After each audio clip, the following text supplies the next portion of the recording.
Welcome to Mosaik. Today's program is going to be a bit different because we are going to do it in English, which is a first for me. But the reason for doing so is that my guest is an internationalist and he has an international audience for his work and for the TV programs that he's doing here. He's my distinguished colleague at TV København. Welcome to you, Bashy Quraishy. Thank you, Mads. Thank you for the invitation. Besides being a host here on our TV station, Yes. you do a lot of international, very interesting work, yes. Which is my reason for wanting to talk to you, because I don't know a lot about that. But before we delve into this, I would like to hear a little bit about your background. Sure. Because you were born in India, grew up in Pakistan, Yeah. had some education in Germany and America. Mm. How did you end up in Denmark? Well, as you said, I have this very varied background. And when I was young, I wanted to study philosophy and be a teacher. I have always wanted to be a teacher. My dad wanted me to be an engineer and study engineering. So I had to change everything. But I manipulated him and said, I would like to study engineering, but outside. So I went to Germany to study. I learned German language. Then after a while, I didn't like so much the cold and very upright way of dealing with people. So I went to America, finished my studies there, got a job with an international company, construction company. And first I was So you finished as an engineer? Yes, I did. Okay. And I got a job in Bahamas with this company, and then I moved to Canada, where I lived for a while. And in all these movements, I was supposed to go back to Pakistan, according to the wishes of my family. But when you're young, you don't think straight, You think about enjoying life, traveling, meeting people. So when in the end I said to my family, I would like to come, and they were very happy, so they arranged a big reception, and I never went back. You never went back? No, from Canada I went to Poland, Sweden, and Denmark, where I met Kim Schumacher at the Central Station, stayed at his home. And I found at that time what I was looking for, a country with openness, kindness, democracy, human rights, whatever we always say, Danish values. I felt very safe. I felt at home in Denmark. But it was cold here. It was cold, but besides that, there was also a lot of beautiful people, Mm. And so 1 month became 2 months, became 3 months. And when I finally woke up from this joy, I contacted my family again. I said, I'm on my way back. My dad was very angry. He said, I disown you. You are not my son. Stay where you are if you are so happy. So that is how I got stuck in Denmark. Okay. So I came as a tourist, not as a refugee or an immigrant. No. And then you stayed. I stayed here now, I will not say too many years, but enough years to feel Danish inside. And you actually speak a very eloquent and beautiful Danish, but Thank we you. do this in English due to your international audience and contacts. You're right, because I think that the work we do, the work you do, and we do here in TV station, it must be spread. It should be visible. People should know what is happening in our little beautiful Denmark. So that is why I'm very happy that you want to use a language which is international. Otherwise, Danish is beautiful. Okay. Well, I hope it'll work out. But I think it's interesting let's wrap up this background story. Okay. Come back to Denmark. Yeah. So did you ever reconcile with your father? Unfortunately not. He died in 1976, and he had standing orders to my family not to contact me. And that created a lot of sadness, both among my family in Pakistan and myself. And I can tell you two beautiful stories from 1970 when I decided to stay here. Soon after that, my mom, without telling my dad, wrote a letter to Queen Margaret when she became the queen. Okay. And very beautiful letter she wrote that my son lives in your kingdom. Please find him and ask him to write to me. I miss him a lot. She didn't know how to get in contact with you, so she wrote to the Queen. Exactly. Very and nice. think a country which I'm so much in love, actually, you know, and also hate the policies at the same time, that the Queen sent a messenger from the royal palace to the chief of foreign police, foreigners, and asked him to find me, asked him to come to his office and write a letter to my mom. So it worked. Yeah, I mean, at that time there was not many people with minority background. No. So police chief, he knew almost everybody who's so. So when he called my office where I was working and introduced himself as chief of Framipulti, you know, I was shaking in my boots. I say, what did I do? Exactly. That. So what did I do? He said, you did nothing, but you are not a nice person. Oh, and come to my office right away. Mads, when I came there, and I saw on his table a cup of coffee, a letter from my mom, a letter from the Queen to him, a beautiful royal pad with a golden pen. You know, I started crying, really, when I read the letter. I wrote a letter which was soaked with my tears. It was sent back to Queen. Queen posted it to my mom. And my mom had it until her last day, you know. So it tells you how beautiful Denmark was at that time. Yeah, some things have changed. Very much. Another experience, if I may, at that time, Danish was very difficult to learn. So people didn't know, and I also, even I went to Folke University, learned, but you had to practice, you know. So I had to go to Amma to a party, and I didn't know how to do that. So I stopped the police car. And I said, because I came from Canada, and there you could do that, you know. So I said to him, officer, I have to go in this direction somewhere. Could you help me? You know what he said? Hop in. So he took you there. He drove me there. I was telling left, right, and he drove me there, and he gave me his telephone number and his present number, and he said, anytime you need any, please call us. So these two experiences, Mads, are sitting in my heart so deeply that, you know, I miss that Denmark, you know. Yeah, I can understand, because it's not the image of the present Denmark. You're right. That foreign people who come here as guests or as immigrants, they don't see that kind of Denmark. Exactly. We can get a bit back to that. All right. Okay, and so you stayed. I remember from when I was probably a teenager, I saw you. You were politically active. And you were already then wearing this trademark beret, yes. So you were very recognizable. Also because, as you said, there were not many of your kind, not many foreigners, and especially not. But you were representing the political party SF. Yes. For how long time did you do that? Well, it is also one of the very beautiful stories. I met one of the founders and the chairman of Socialist Party, Mr. Geert Peterson, in a restaurant. He was eating ours, and I like to talk with my neighbor, you know. So I started speaking with him and found out that he was one of the most respected politicians. And in my student days, I was also interested in politics with Pakistan People Party, which is like Socialist Party. And when I told him, he said, why don't you join the party? And he wrote me a beautiful letter to come and join. So I joined the party.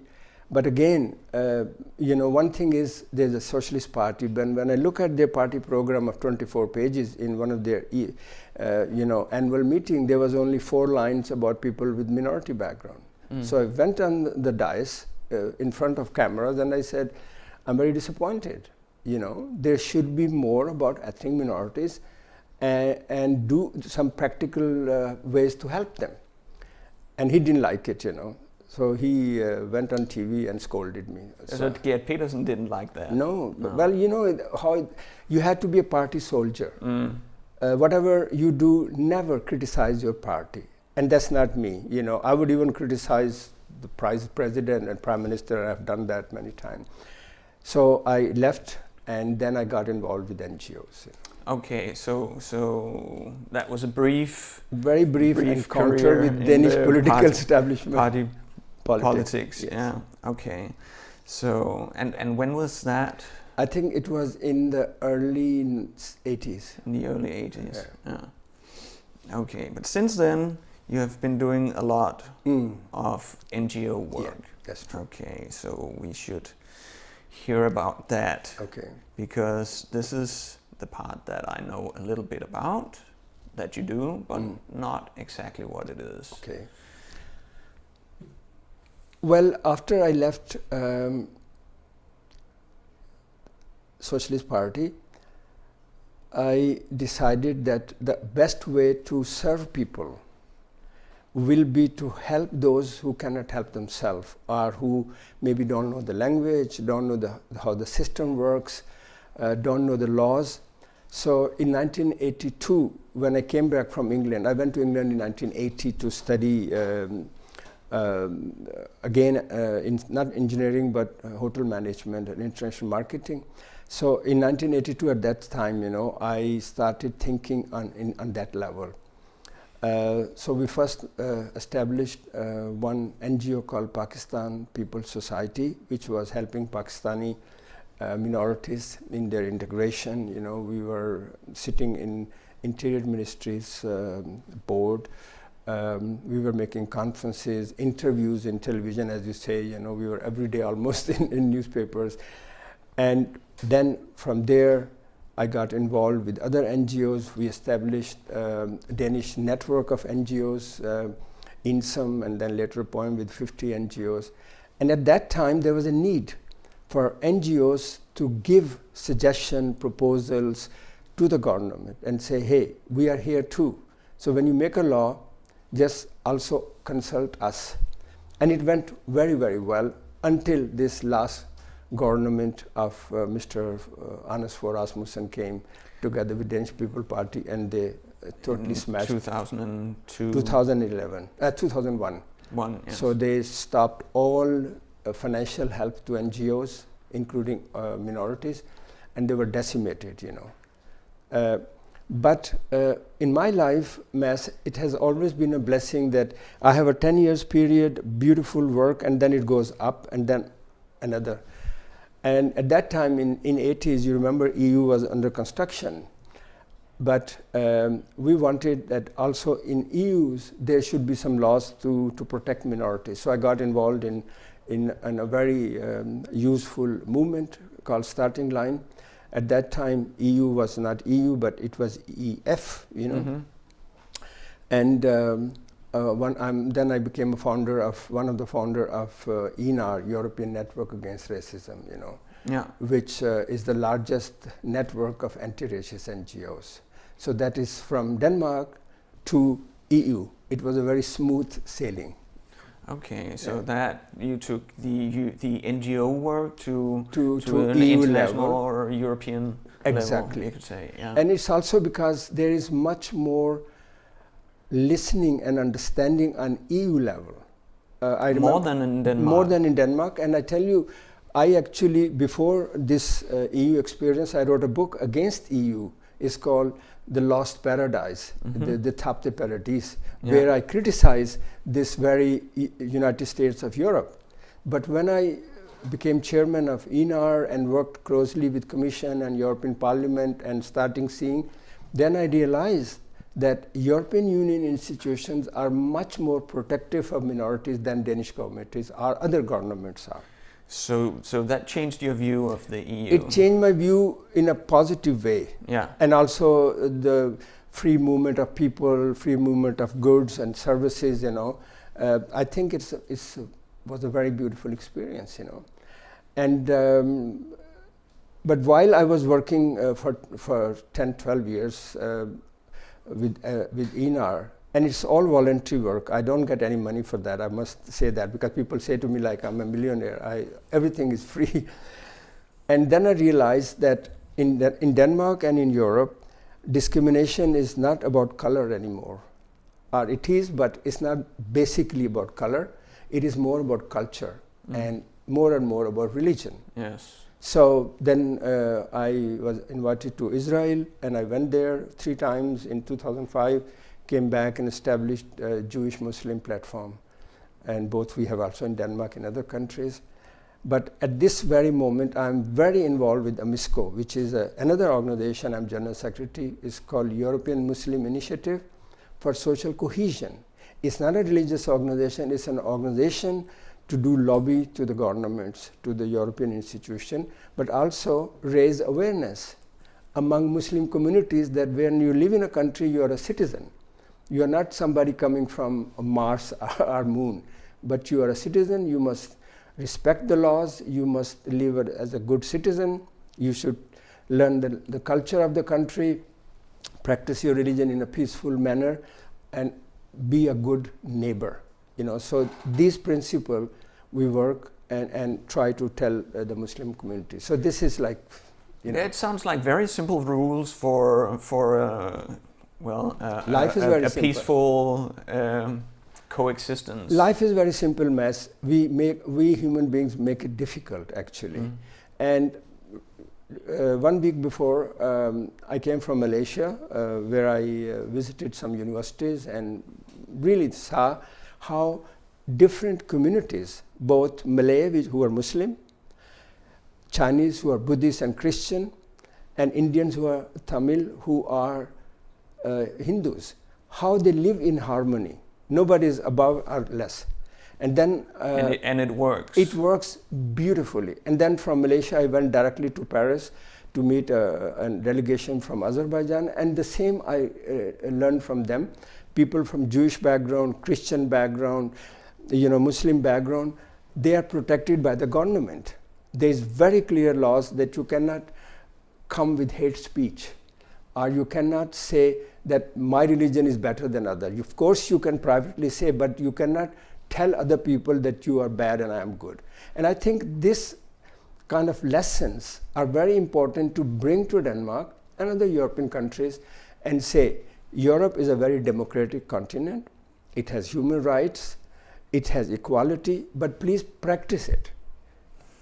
Yeah, but what actually happened? Because we were talking about your first experience of Denmark as an open and tolerant and welcoming country and society, but it changed. So how did we forget these things, and how do we relearn these values? There are 3 culprits for this development. One, populist politicians. It started with Glistrup, and later Danish People Party took it over. And unfortunately, the more Danish People Party come with horrible statement and move to the right, the mainstream party are following them. Instead of saying to the Danish People Party, you cannot say those kind of things because it disturbs the peace and harmony of the society. But our previous, sorry to interrupt you, but our previous Prime Minister Poul Nyrup Rasmussen actually said that, and it backfired on him somehow. I don't think it backfired, because Danish people and Europe, most Europeans are very decent people. They're not racist. They don't dislike anybody, but they get very affected by the populist, you know, statements and the media. You know, we are both working with the media. We know how much power media has. Yeah. So when every day newspapers, television, not so much radio, write about Muslims, write about black people, write about minorities, how criminal they are, what kind of bad influence they have in the society, then Mrs. Smith in a little town in Jutland start thinking in that way. She doesn't like this kind of news. But why only to bring bad news? There have been many contributions of minorities in Danish society. So are you saying that the media is the second culprit here? Media actually is the bigger culprit because they have power. They not only inform people, but they also perpetuate their agenda. They have to sell newspapers, they have to have bigger rating. And what is the best way to do? Give negative, bad news, you know. And media, I have been working with media, I do media monitoring, I have been giving lectures to journalists. Somehow media does not understand that freedom of speech is not unlimited. Freedom of speech in our Danish constitution is under responsibility. So if you come with racist statements or give time to racist people, you have consequences. But this has become a norm that you can say anything about Muslims and Islam and nobody bothers, you know.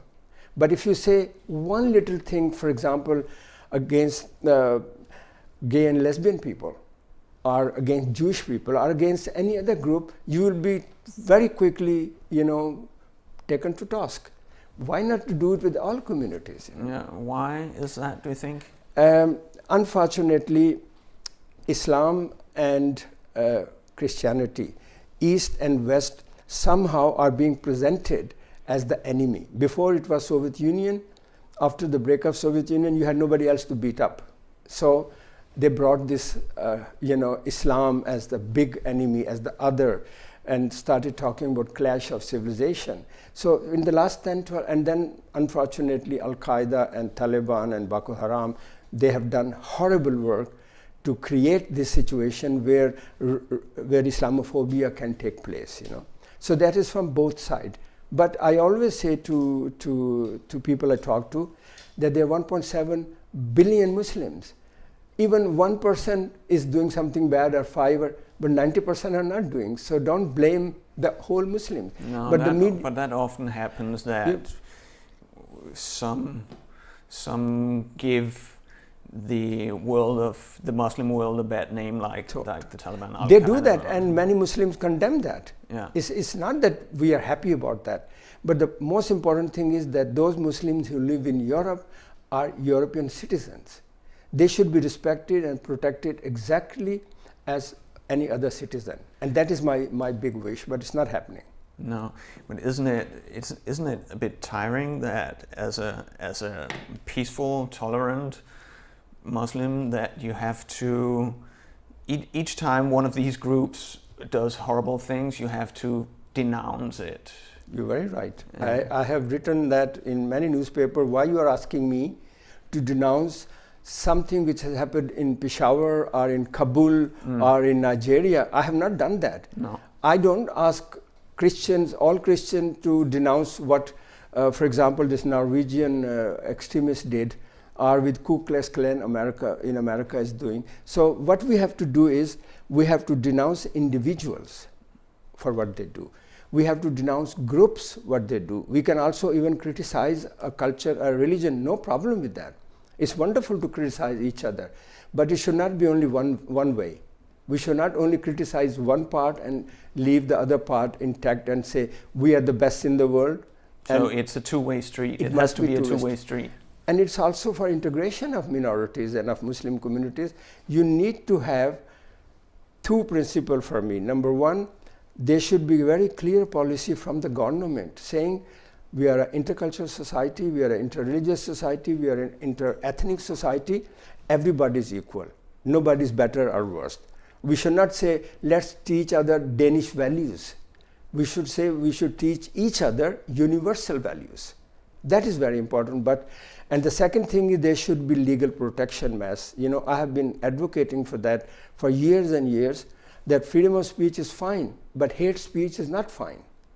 And that is what is very important. There should be legal protection. And the third thing is that there should be media responsibility. Media should play their part into creating an atmosphere where minorities and majorities can live in peace in their own spheres. I'm not saying that everybody should get married with each other, everybody should love each other. No, they should respect each other, accept each other, give them opportunities to function in the society. That is my biggest wish, you know. Okay, but well, sounds reasonable to me, but how do we actually get there? I mean, you are doing your work, you're writing, you're making your programs, but how can the average Danish person participate in this development of a more tolerant society? Well, by taking part. You know, every time I meet young people, students or in NGOs, I always say to people, look, every time you see some bad news or read an article or see or listen to a radio program which you find disgusting, call the editor, call the journalist and say, hey, I'm also a taxpayer. I listen to your program. They are not good programs. Please think about that. So when there will be public pressure on them, when they will realize that somebody is watching and somebody is listening, then I think they will start thinking. And then again, coming back to protection, there should be legal remedies. You know, look, if a little doggy makes a shit on the floor in the street and the owner does not clean it, that owner can be punished, you know. There's a law in Denmark. But how can we just let this kind of nonsense, when people calling each other bad names or demonizing their religion and culture, and nothing happens? And you know, Denmark and Europe are democratic societies, but for heaven's sake, live as democratic society. Don't only claim it. You know, I'll give an example. The other day, a brief one. Sure, please. I saw the other day some politician saying, we are the one who dropped most bombs in Libya. Is it something to be proud of? Instead of saying we opened the most schools in the world. Yeah, that is something to think about. Thank you very much for joining me in this program. I hope you've enjoyed it. See you next time. Thank you.